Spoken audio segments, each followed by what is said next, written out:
Thank you for calling the SL Hope Desk. This is Katia. How may I help you? Good morning. Hello, good morning. Yes, sir. Kasi kahapon pa kami walang internet. Ano bang problema? Kasi sa San Andres area, sabi ka sa amin kahapon, meron no problema sa area. Hindi Okay. pa ba naayos yun? Sir, away lang po. Check ko lang po, sir. Kunin ko muna yung PL number nila or yung telephone line connected sa DSL. 5610695. 2695. Sino po sila? Raul Bacalzo. Sir Raul, for away lang po. Hold ko lang po kayo sa line. Verify ko lang po. Okay. Okay, thank you. Thank you for waiting, Sir Raul. Yes. Okay, Sir Raul, as I check po, may ginagawa pa rin po kasing software upgrading dun sa area niyo po dun sa Paco. Oo. Okay. Sir, ganito po, kuhanan ko kayo ng mga information and then contact number para once na nag-resume po, matawagan po nila kayo for the feedback. So, we're gonna be paying for the 2 days na hindi kami nakakapag-online, nakakapag-internet, ano? Kasi sir, may ginagawa nga po. Yun nga. Pero I'm just saying, nababayaran namin yun, di ba? Kahit hindi naman nagagamit. May, ibig sabihin may trouble po, try po natin i-apply yung rebate sa 171. Kung gusto nyo sir, gawan po kayo ng report dito para po ma-apply nyo to once na nag-up na po yung system nila doon. Matagal pa ba yan? Kasi ang hassle, alam mo yun, kasi kaya kami nagpakabit ng DSL kasi meron kaming phone line na tawag doon, iFreedom para tumawag sa state na unlimited.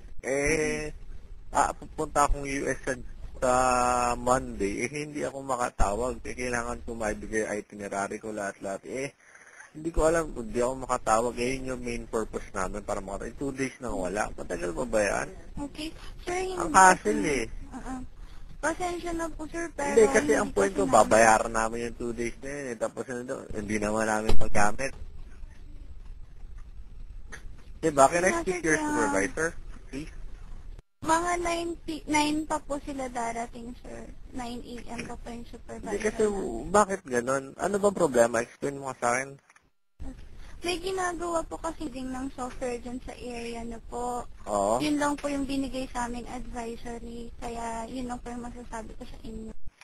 Kaya nga, ang point ko lang, bakit ang tagal kahapon pa Tapos babayaran namin.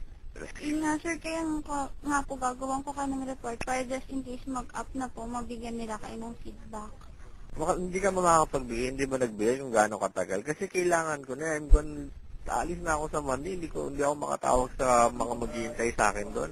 Hindi pa po siya nagbibigay ng feedback sir, bali i-email po kasi kasi dito sa DSL po. Ang sabi nila sa amin kahapon, ang sabi sa amin kahapon, magagawa na. Hanggang ngayon wala pa.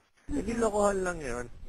Niloloko lang kami, sinasabi lang Ang sabi sa amin kahapon, magagawa na ba hapon yesterday. Kaso, naghihintay kami kasi nga kailangan namin tumawag sa US. Wala, tinetext na ako, wala pa ba yan? Kailangan na ako makausap. Okay, hindi pa po siguro tapos sir kasi i-email Kaya na ako sabi sa nga kahapon, matatapos na dapat. Tapos wala pa ngayon. Wala pa po sir, wala pa pong email sa amin na na-restore na po. So, problema ko na yun. Tangina naman. Binabayaran namin yan. Putang ina mo rin, ba't ka magmumura? Wala akong magagawa kung Putang ina mo, asa yung supervisor mo? 9 pa nga po siya darating. Ano pangalan mo? Kati po. Kati ano? Rosana po. Putang ina mo Bakit po? Ba't po kayo? Mumurahin. Tangina kami na sa lalakas na lumumurahin. Catherine Rosana? Hindi ko po kayo minura, sir. Kasi, sir, nagmumura po kayo. Hindi ko po kayo minura. I have the right. Nahahasal kami. May problema ka? Yun nga, sir. Putang ina mo Putang ina mo Anong pangalan mo? What's your full name? Hello? Hello?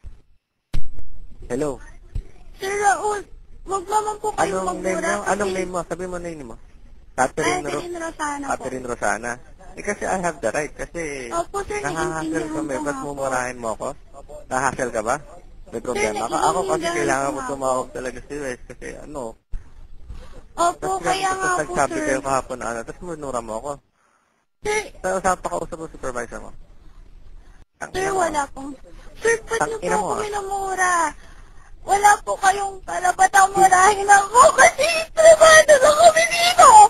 Ba't niyo po ako minamura? Hindi kita minura ka na, sabi ko, tangina naman, hassle. Wala akong sinabi putang ina. Tapos nagmura ka, minura ka, putang ina mo rin. Ikaw putang ina mo, tumahimik. Putang ina mo, tumahimik ka. Ikaw yung nagsabi na putang ina mo. Ang sabi ko, tang ina, hassle. Ang sabi nyo, maayos na kapon. Wala akong sinabi, tang ina mo. Expression yung tang ina, nagalit ako. Kasi na-hassle ako. Tapos ikaw, minura mo. Kaya ikaw ang nauna. So, huwag mo akong sasabihan ng ganyan, ha? Huwag kang iiyak-iyak. Tang ina. Hello? Hello? Hello?